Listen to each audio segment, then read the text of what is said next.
Hello everybody, this is Maystone Branico. Welcome to my first review video. This is a review of Switch Galaxy Ultra. Now this is a unique game. I've found it's free in the store, in the PlayStation Store, and I decided to check it out. And it's pretty cool. It starts off with some comic book style introductions, which is kind of cool. I thought it was a pretty neat idea, but it seems a little drawn out. They get a little far with it, you know. They get all these little writing things in each box that you can skip them, but you know, you kind of don't want to be behind on the story, so you read them and you read them and you read them. And then you get some weird ones like this, and you read it, scroll down, read some more. Yeah, that's right. What's going on here? I don't even know what's going on there. I mean, it's a really cool idea, but before you even get to play the game, it's one big problem when there is way too much reading. Too many stories. Well, you finally get a loading screen and you get to this map, where you get to listen to this woman talk to you in crazy tongue. I mean, she sounds like she got the craziest accent I've ever heard. I mean, just listen to this. As you are just leaving Bakara, you need to move your cursor over to the Fiox. Select the Fiox and you'll notice a panel giving you details about the city and how much tantalum you need in order to travel there.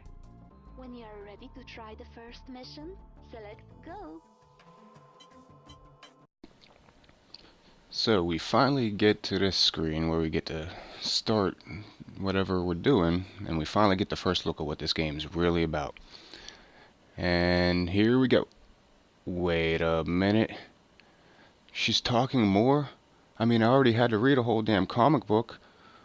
Well, on to it. We're scooting along. Now, what are we doing here? You know, we're just looking at this track, and there she is again. Surprise, you know, she's gonna tell us some more stuff, you know, figure this thing out.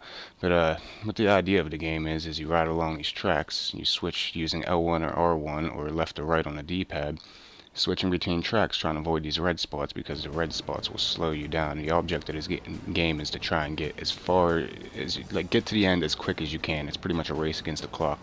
And as you're going along, you'll collect these little power-ups and run into little things like this where she's going to stop and tell us what's up.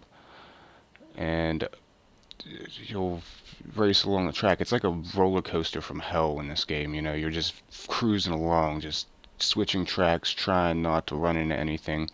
And it gradually gets more and more difficult. As you go along, you'll find little things like this warp tunnel right here where you get through it, and you got to collect these little blue balls. Now these blue balls are important because they are what you need in order to get to the next map. You need to have so many to be allowed to go into the next map after you complete this one. The race against the time is pretty much to build up money so you can buy certain things, which I will talk about later on in the review. But yeah, the game gradually gets a little more difficult. One thing I can say I do like about this game is I like the background as you're flying through the map and looking at all the different things that are going past you. It's pretty cool. They put a lot of attention to detail. Now you eventually end up getting to the end of the map where you'll be evaluated on your time and given rewards depending on how well you do and all that other good business. I mean, obviously this time I did pretty good. They gave me some bonuses. I got a gold.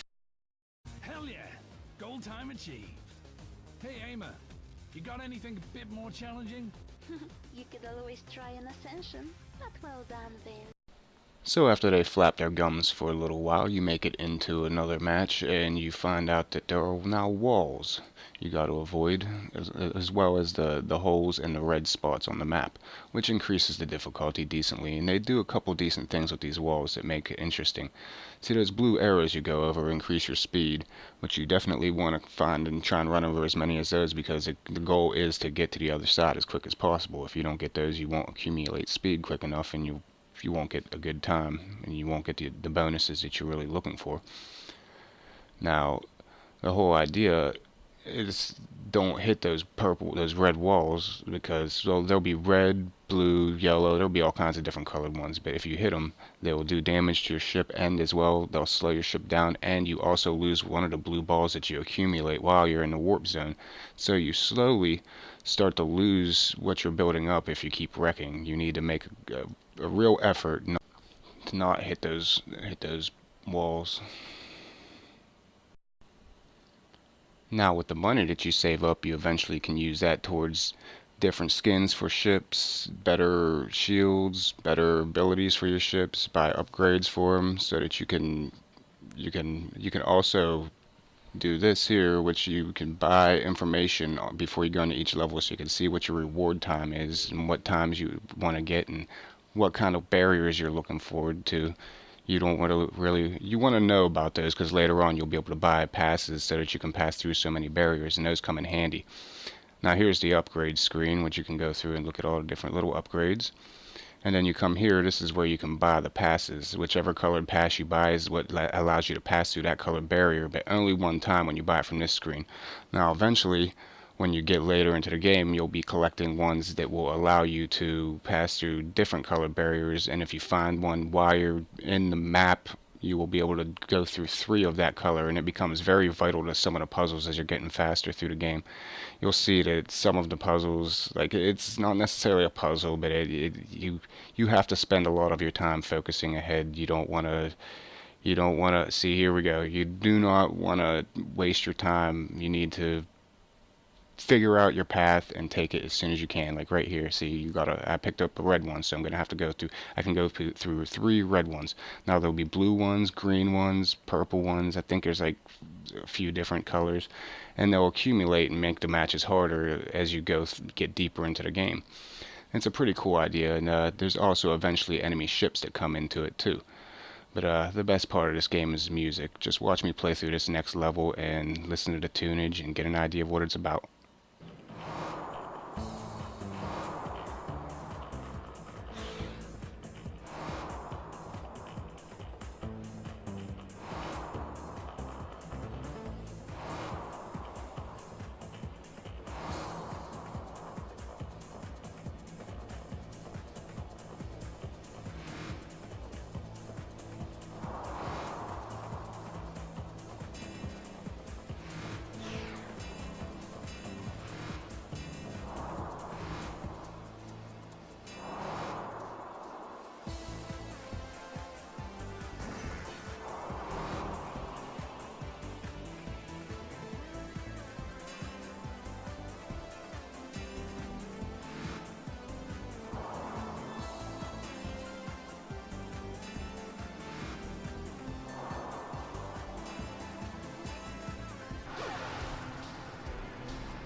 Sleeping on the job, Vince?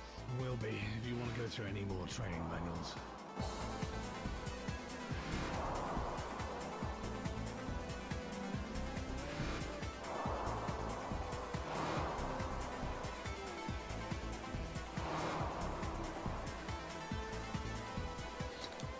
Now, in my opinion, I would give this game a 7 out of 10 because of the fact that it's free and it's a pretty fun game. It can keep you entertained for some time.